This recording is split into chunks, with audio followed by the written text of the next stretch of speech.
트럼프가 베이징을 떠나면서 한마디로 정리했어. 환상적인 무역 합의. 그런데 외신 결산 헤드라인은 정반대였지.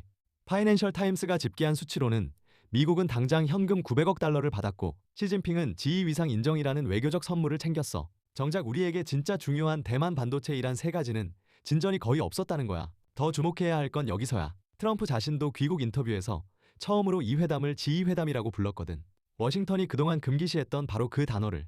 자, 그럼 한국 산업과 안보에 진짜로 남은 건 뭘까? 그걸 보려면 먼저 회담 전체 그림부터 잡아야 해.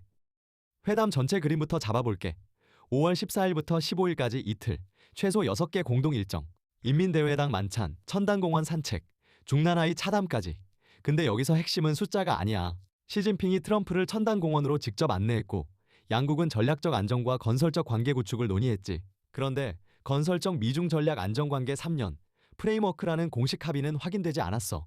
박원곤 교수와 김한권 교수가 짚어준 거 종합하면 이 회담의 진짜 메시지는 의제가 아니라 의전과 상징에 숨어 있다는 거야. 지금부터 그 의전 코드를 하나씩 해체해볼게. 자, 시진핑이 던진 첫 번째 신호, 악수야. 트럼프 일기 2017년 베이징 회담 사진을 먼저 보자. 그때 트럼프는 시진핑 손을 꽉 잡고 자기 쪽으로 당기는 전형적인 기싸움 악수를 했지. 근데 이번엔 정반대. 시진핑이 위에서 아래로 트럼프 손을 잡았고 트럼프는 반대 손으로 그 손등을 톡톡 두드리는 묘한 그림이 나왔어. 9년 만에 권력의 손바닥이 싹 뒤집힌 거야.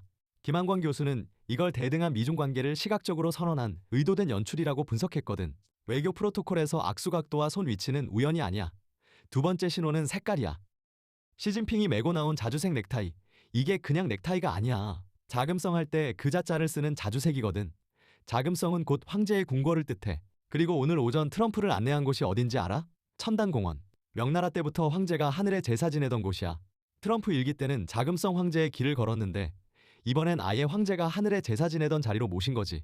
이화여대 박원곤 교수는 이렇게 봤어. 트럼프가 좋아하는 왕같은 리더십 코드를 맞춰주면서 동시에 자기도 황제급이라는 메시지를 색깔로 입었다고. 싹 다 계산된 연출인 거야. 세 번째 신호는 장소야. 차담회를 진행한 중난하이. 베이징 자금성 바로 옆. 중국 최고 지도부의 심장부지. 김한권 교수가 짚어준 역사적 의미가 결정적이야. 중난하이로 초대받은 미국 대통령은 역대 단 셋. 1972년 닉슨, 마오쩌둥과 만나 미중 대탕트의 세 장을 열었고 2012년에서 14년 사이 오바마, 후진타오와 시진핑을 거치며 신형 대국 관계를 논의했지. 그리고 이번이 트럼프. 시진핑은 지위라는 단어를 한 번도 쓰지 않고도 이 회담은 지위급 역사회담이다라는 메시지를 장소로 박은 거야. 네 번째 신호는 발언이야. 시진핑은 모두 발언에서 직접 그레이엄 앨리슨의 투키디데스 함정을 꺼냈어. 떠오르는 강대국과 기존 강대국이 부딪히는 그 함정. 앨리슨이 하버드에서 분석한 과거 500년 사례를 보면 17번 중 무려 12번, 그러니까 75%가 전쟁으로 갔거든. 시진핑이 이 단어를 트럼프 앞에서 꺼낸 메시지는 딱 한 줄이야. 우리를 동등하게 인정해라. 그렇지 않으면 그 함정에 빠진다. 박원곤 교수는 이와 유사한 맥락에서 시진핑의 발언을 분석했어. 전문가들은 이걸 우호적 수사로 포장된 전략적 메시지로 봤거든. 자, 챕터를 넘어가자. 시진핑이 의전으로 위상을 챙겼다면 트럼프는 뭘 챙겼을까? 환상적 무역 합의라고 했지만 외신과 시장이 본 실속은 세 가지로 정리돼. 첫째, 보잉 항공기 200대. 그런데 원래 월스트리트가 기대한 건 500대였거든. 보잉 주가가 발표 직후 4% 가까이 하락했어. 시장은 이미 답을 냈지. 둘째, 미국 농산물 수출 확대. 콩, 옥수수, 소고기 같은 주요 품목 매입 증대가 합의됐어. 연준 데이터 보면 2026년 1분기 농산물 수출이 1,850억 달러를 찍었는데 이번 합의는 그 일부를 중국이 떠안는 구조야. 농민 표심을 챙긴 거지. 그런데 미국 소고기는 처음 풀어준다고 했다가 4시간 반 만에 번복됐어. 셋째는 LNG와 원유 일부. 큰 그림은 미국 유권자에게 보여줄 숫자, 농민과 제조업 표심 카드야. 그런데 이 화려한 합의를 위해 동원된 카드가 또 하나 있어.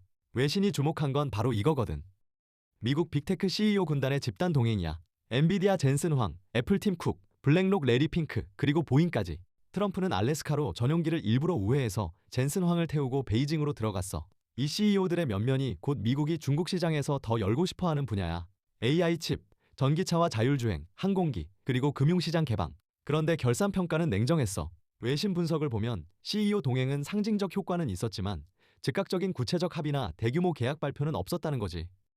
이제 시장과 외교가가 진짜 보고 싶었던 의제로 가자. 첫 번째는 대만. 트럼프는 출발 전에 이상한 말을 했어. 대만 무기 판매 문제를 시진핑과 협의하겠다. 1982년 레이건 행정부 이래 미국이 절대 안 건드리던 원칙을 흔든 거지.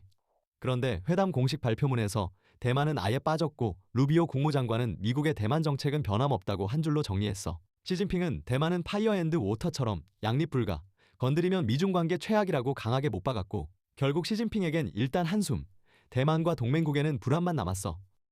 두 번째는 반도체, 엔비디아의 차세대 AI 칩 H200 그리고 H10 수출 제한. 미국 상무부는 올해 H200을 중국 기업 10곳에 판매할 수 있게 라이선스를 발급했어. 그런데 중국 정부가 1월에 거꾸로 자국 기업이 이걸 수용하지 못하게 막아놨지. 화웨이 같은 자국, 대체 산업을 키우려는 거야. 젠슨 황이 알래스카까지 우회해서 따라간 진짜 미션은 트럼프뿐 아니라 시진핑도 동시에 설득하는 거였어. 양측 모두 자기 편으로 끌어들이려던 계산이었지. 결과는 진전 없음. 최첨단 H10 수출 제한도 그대로. 중국의 히토류 수출 제한 연장 여부도 끝내 확인되지 않았어. 양국 모두 카드를 안 까기로 한 거야. 숨죽이고 다음 라운드를 기다리는 중이지. 반도체는 양국 다 카드를 안 까기로 했어. 그럼 세 번째 의제, 이란으로 가보자. 여기서 양국 말이 정반대로 갈렸어. 트럼프는 차담 직후 중국과 생각이 매우 비슷하다. 핵 보유 반대, 호르무즈 개방 합의라고 발표했고 시진핑이 이란에 군사무기 공급 안 하기로 약속했다고까지 했지. 그런데 중국 외교부 표현은 톤이 한참 낮아. 의견 교환을 했다. 이 전쟁은 일어나지 말았어야 한다. 이란의 정당한 우려를 해소해야 한다. 미국과 이스라엘을 우회 비판한 거고 호르무즈 개방만 일부 동의했지. 이란 합의는 겉과 속이 완전히 다른 거야. 그럼 이제 이 회담이 한국에 어떤 카드를 던졌는지 볼게. 김한권 교수가 가장 먼저 짚은 건 미국의 대중관세 조치 변화야. 만약 미국이 중국에 양보하면 회담을 계기로 미국이 중국에 부과한 관세를 일부 완화하거나 풀어주면 한국 산업이 어떻게 될까? 전기차, 2차 전지, 태양광 패널, 전기전자. 한국이 미국 시장에서 누리던 관세 우위가 싹 사라지는 거야. 중국산이 같은 조건으로 들어와서 가격으로 부딪혀 오는 거지. 실제로 2022년 아이라 법안 이후 한국 배터리 기업들은 미국 내 점유율을 30%까지 끌어올렸어. 근데 중국 관세가 풀리면 이 우위가 하루아침에 무너질 수 있다는 거야. 단기 호재로 보이는 회담이지만 한국 수출 기업에는 점점 깎이는 마진 압박이 돌아올 수 있어. 두 번째는 안보야.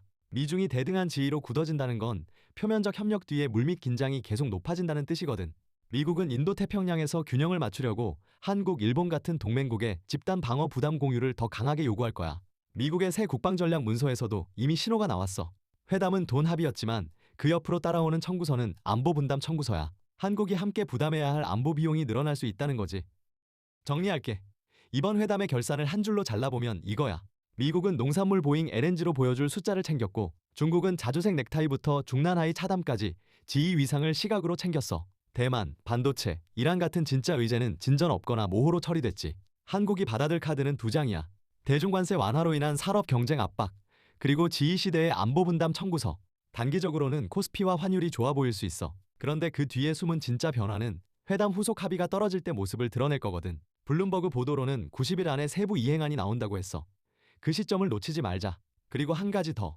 의전이 의제를 압도한 회담은 이번이 처음이 아니지만 지휘라는 단어가 백악관 입에서 직접 나온 건 이번이 처음이야. 이 단어가 굳어지는지를 다음 분기 동안 같이 지켜보자. 이번 회담 결산에서 너가 가장 주목한 신호는 뭐였어? 자주색 넥타이? 지휘 호칭? 아니면 대만 침묵? 댓글로 알려줘. 영상이 도움이 됐다면 좋아요와 구독 잊지 마. 다음에 또 봐.